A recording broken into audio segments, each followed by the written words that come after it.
ইয়া আল্লাহ, আমি আল্লাহ তো তোর মুহাব্বতের জন্যই প্রথম আসমানে তাজাল্লি দিয়ে দিলাম, চাইতে দেরি আমি আল্লাহ তোকে দিতেও দেরি করব না। কত গভীর রাতে আল্লাহর নবী বলেন, আমি রাতের বেলা ঘুমিয়ে গেলাম এশার নামাজ পড়ে, হঠাৎ আমার কাঁচা ঘুমের মধ্যে কান্নার আওয়াজ আসতেছে, আমার কানের মধ্যে ঘুম ভেঙে গেল। এই রাতে কে কাঁদে আর আমার ঘুম ভাঙলো? নবী বলেন, আমি উঠলাম, নজর করে দেখলাম আমার মাথার পিছনেই তো মসজিদে নববী। আমি দেখি ওখানে একজন আল্লাহর বান্দা রাতের গভীরে নামাজে দাঁড়ায় দাঁড়ায় কান্না করে। আমি দরজার কিনারায় অপেক্ষা করি, নামাজ শেষ। আমি ভাবতেছি মনে হয় অন্য কেউ, তাকায় দেখি না না, জান্নাতের 1 নাম্বার সাহাবী আবু বকর নামাজে দাঁড়ায় গভীর রাতে কান্না করে। আমি আবু বকরকে দেখলাম, আবু বকর আমারে দেখে চমকে উঠলেন, ইয়া রাসূলুল্লাহ, এই গভীর রাত আপনি কি ঘুমান নাই? বলে, তোমার কান্নায় ঘুম ভেঙে গেল। ও আবু বকর, তুমি কাঁদলা কেন?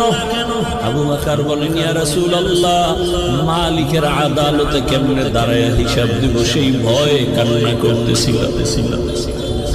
আমার আল্লাহর আদালতে কেমনে দাঁড়াবো?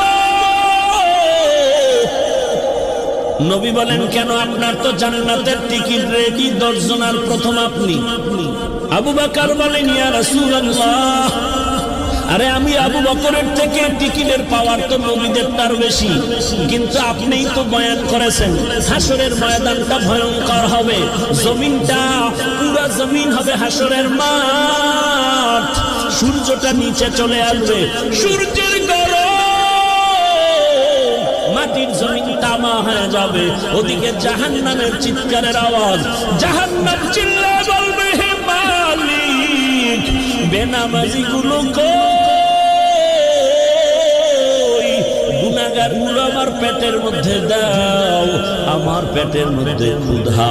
নবী, আপনিই তো ভয়ঙ্কর হালাতের কথা বলছেন, জাহান্নামের চিৎকারে হাসরের ময়দানটা থরথর করে কেঁপে উঠবে।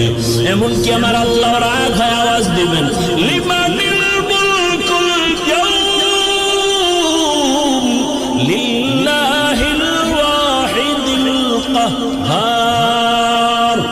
এত কঠিন আওয়াজ হবে, হাসরের ময়দানটা থরথর করে কাঁপতে থাকবে।